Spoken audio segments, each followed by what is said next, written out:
Hello. Today is Saturday of the fourth week of Lent on our journey to Easter. Who really put Jesus to death? Ultimately, it was the Romans. Pilate condemned Jesus to death. Only the Romans could crucify someone. But it was his own people, the chief priests and the leaders of the people, who handed him over. And in Matthew, Mark, and Luke, they say that, it started with Jesus cleansing the temple and the affront to the authority of the Sadducees and the chief priests. John gives us a little different version, and he says that the main antagonists of Jesus, the ones who persecuted him, were the Pharisees, which were a group of laymen who tried to practice Judaism as faithfully as they could. These were people who ultimately were trying to be religious people, good people.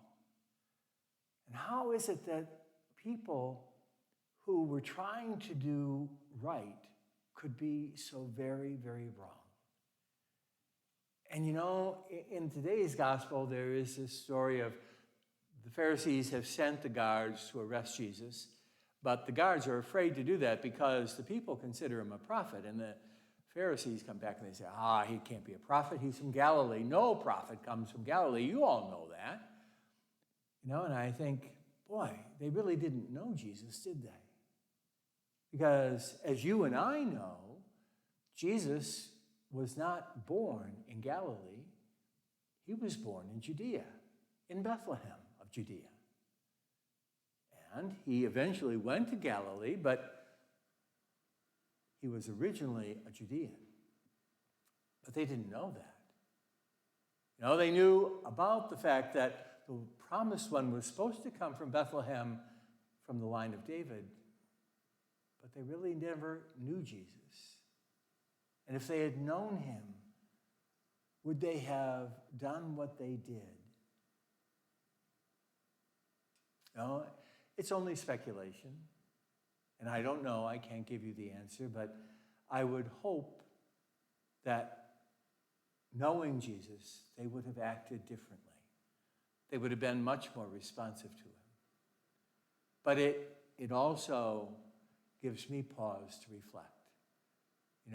That I'm still called, even at the ripe old age of 73, to keep coming to know Jesus better and better. To open my mind and heart to him, to truly try to understand him and to love him and to do whatever it is that he asks. That is the call of all of us, whether we're 73 or 93 or only 13. We're all called to follow the Lord. This Lent, I think my prayer is that we'll all open our hearts and our minds to the Lord so that we might come to view the world in the way he sees it and to love as he loves, to be transformed, to become like him, to rise with him at Easter.